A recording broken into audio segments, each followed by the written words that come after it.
Assalamualaikum warahmatullahi wabarakatuh. Perkenalkan, nama saya Inah Deningsi.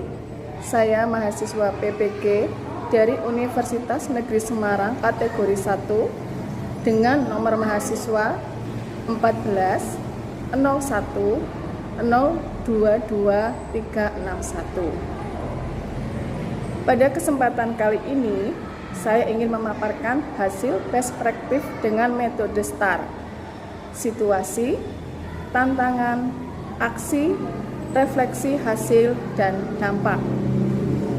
Di mana lokasi PPL saya pada saat itu ada di SD Negeri 1 Penaruban, Kecamatan Kaligondang, Kabupaten Purbalingga, Provinsi Jawa Tengah. Di mana latar belakang mengapa saya perlu bagikan, karena saya merasa banyak guru yang mengalami permasalahan yang saya alami. Semoga dengan pemaparan saya bisa menjadi inspirasi kita semua. Sebagai seorang guru, saya mempunyai tanggung jawab untuk melakukan perbaikan pada diri saya pada proses pembelajaran. Itu bisa dimulai dari strategi pembelajaran, metode, model, media yang kreatif dan inovatif. Semua itu harus disesuaikan dengan peserta didik dan materi pembelajaran, hingga hasil belajar dan keaktifan peserta didik dalam pembelajaran akan meningkat. Langkah-langkah yang akan saya lakukan untuk menghadapi tantangan antara lain: yang pertama, pemilihan media pembelajaran. Media yang digunakan pada proses pembelajaran adalah media video pembelajaran dari YouTube dan media AR, Augmented Reality. Yang kedua, pemilihan metode pembelajaran. Metode yang digunakan dalam proses pembelajaran antara lain ceramah, tanya jawab, diskusi kelompok, dan penugasan. Dan yang ketiga, pemilihan model pembelajaran. Di sini saya akan memilih model pembelajaran. Untuk model pembelajaran PPL, saya lakukan di PPL yang pertama. Dan untuk PPL yang kedua, saya menggunakan model PJPL. Untuk PPL yang pertama adalah materi IPA tentang sistem pencernaan manusia. Sedangkan yang PPL kedua itu adalah mapel bahasa Indonesia tentang iklan dan unsur-unsur iklan. Yang menjadi tantangan saya untuk mencapai pembelajaran adalah: 1. Pemilihan media pembelajaran yang tepat dan menarik bagi siswa. 2. Pemilihan metode pembelajaran yang variatif. Yang ketiga, pemilihan model pembelajaran yang tepat dan sesuai dengan karakteristik materi pelajaran dan karakteristik peserta didik. Di kegiatan PPL saya melibatkan kepala sekolah, guru, dan peserta didik beserta wali murid. Dalam kegiatan, saya menggunakan model pembelajaran PBL dan PJPL.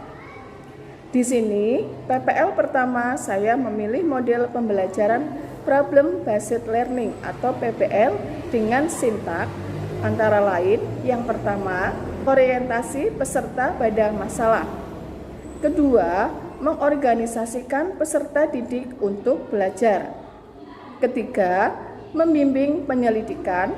Yang keempat, mengembangkan dan menyajikan hasil karya.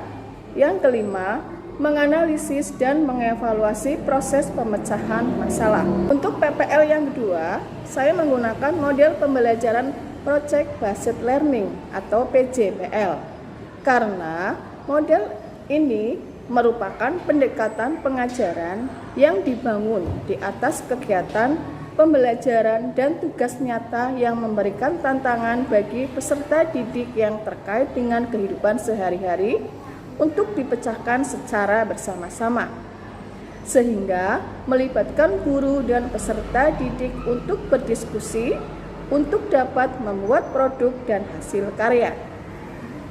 PJBL membantu siswa untuk memahami hakikat belajar praktik sebagai cara membuat sebuah produk atau hasil karya, bukan hanya sekedar mengerti pembelajaran oleh guru berdasarkan buku teks.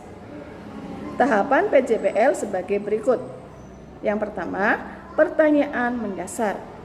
Kedua, perencanaan proyek. Ketiga, menyusun jadwal pelaksanaan proyek. Keempat, penyelesaian proyek dengan pemonitoran dan konsultasi.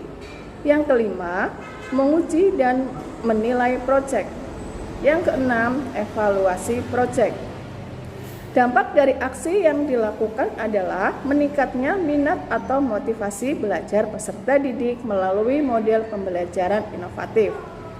Pembelajaran yang saya dapat dari model PBL dan PJBL adalah suasana belajar mengajar di kelas menjadi lebih menyenangkan karena semua siswa terlibat aktif dalam kegiatan pembelajaran. Setiap siswa juga menjadi meningkat kemampuannya dalam berpikir kritis dan bersosialisasi dengan teman. Pembelajaran yang saya dapat dari model PBL dan PJBL adalah suasana belajar mengajar di kelas menjadi lebih menyenangkan karena semua siswa terlibat aktif dalam kegiatan pembelajaran. Setiap siswa juga menjadi meningkat kemampuannya dalam berpikir kritis dan bersosialisasi dengan teman. Itulah paparan dari best practice saya. Terima kasih. Wassalamualaikum warahmatullahi wabarakatuh.